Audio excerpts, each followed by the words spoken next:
अहमदाबाद से लंदन जा रहे विमान हादसे में मृत पायल खटीक का पार्थिव शरीर गुरुवार सुबह गोगुंदा पहुंचा। जैसे ही एम्बुलेंस पायल का ताबूत लेकर उसके पैतृक निवास पहुंची, वहां कोहराम मच गया।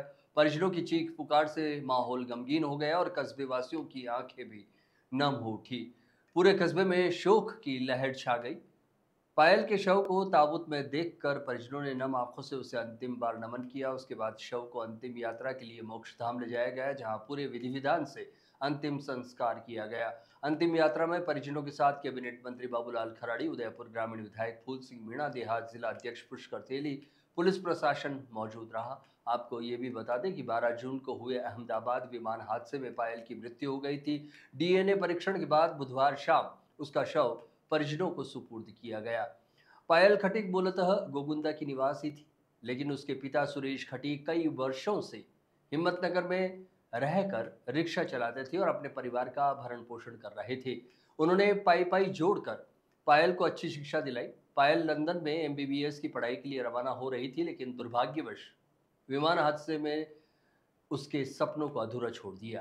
पायल की महत्वाकांक्षाएं बड़ी थी। वह डॉक्टर बनना और समाज और देश की सेवा करना चाहती थी। उसकी असमय मृत्यु से न केवल उसके परिवार बल्कि पूरे गांव में गहरे शोक में डुबो दिया। गांव के लोग आज भी विश्वास नहीं कर पा रहे कि पायल अब इस दुनिया में नहीं रही।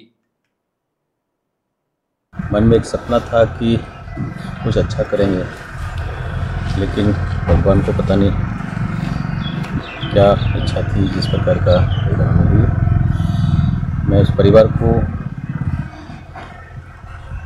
अपने ये दुखद घड़ी में दुख सहन करने की शक्ति दे, ऐसी भगवान से प्रार्थना करता हूँ।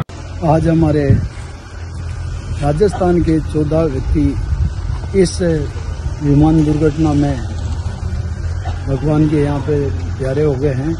उसमें से एक हमारी होनहार खटीक समाज की बेटी, जो अभी हमारे कैबिनेट मंत्री बाबूलाल जी खराड़ी साहब ने कहा कि ऐसी बच्ची जो समाज का ही नहीं, हमारा इस मेवाड़ का नाम रोशन करने वाली होनहार बच्ची ने आज हमारे बीच में नहीं रहकर, जो वास्तव में ये है खालिस्तान रहा है, उसको तो पूर्ति कर नहीं सकते, मगर इस परिवार को भगवान से प्रार्थना करते हैं कि इतना संबल दे जो उनको ऐसी दुर्घटना वो सहन करने की शक्ति मिले और ऐसी दिवंगत आत्मा को भगवान अपने चरणों में स्थान दे। यही मेरी कामना है कि ऐसे हमारे होनहार बच्चों को हम भूल तो नहीं सकते हैं, मगर दूसरे बच्चे, ऐसी बच्ची गरीब परिवार से, जो अभी मैंने सुना है टेम्पू चलाने वाला व्यक्ति ने इस बच्ची को इतनी पढ़ा लिखा कर आगे बढ़ाने का जो सपना देखा था और वो बच्चे भी उस पर खरा उतरने का प्रयास किया।